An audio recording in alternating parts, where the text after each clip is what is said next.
doing what's up. This video gonna be about Damian Lillard saying he has an issue with ring coaching in the NBA. What do I think about that?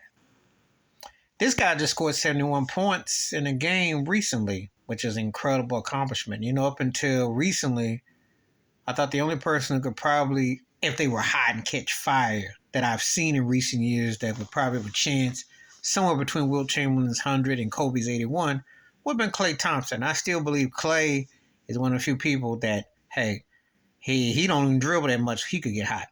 You can make a case for Steph Curry if Steph get hot.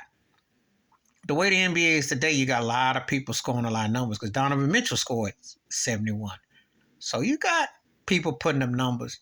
But Damian Lillard is third. You know, he scored 60 points in a game. So he's right only behind. He's tied with Jordan, I believe. And he's right behind Wilt Chamberlain. He ain't gonna never catch. Nobody gonna catch Wilt.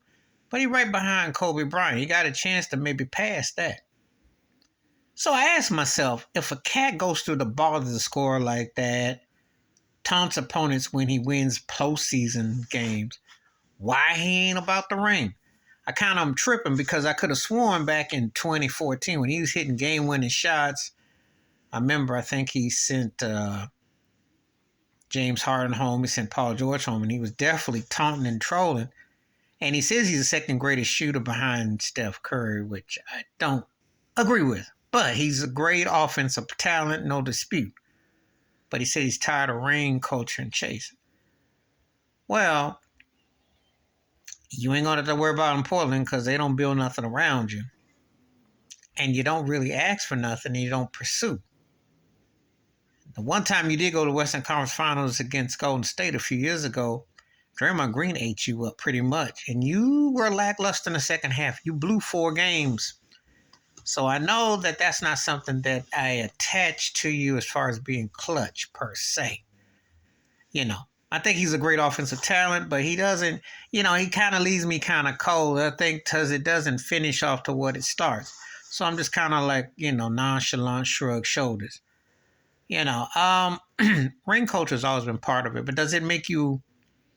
Now, I don't hold rings as the end-all be-all. They have their place, and you can make an argument.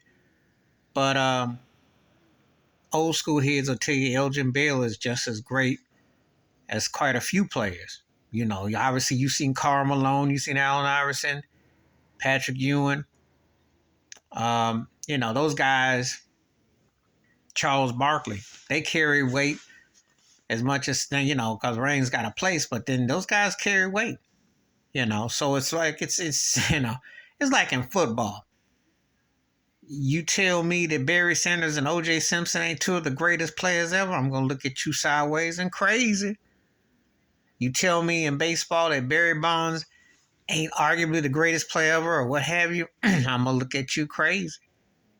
Or Ken Griffey Jr.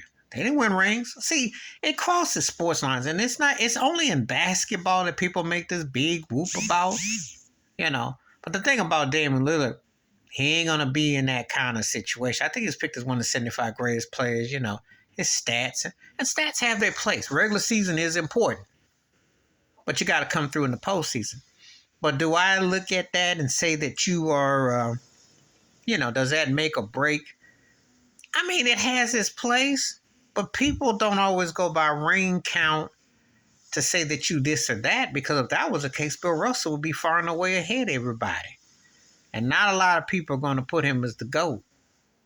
He won almost 10 more rings than Wilt Chamberlain. Most people say Chamberlain was the better player. See, so it's subjective to what your criteria is.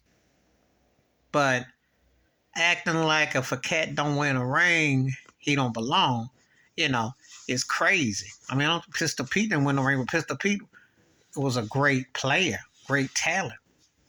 So really, does it really make or break? It does for some people who want to have the ring count argument.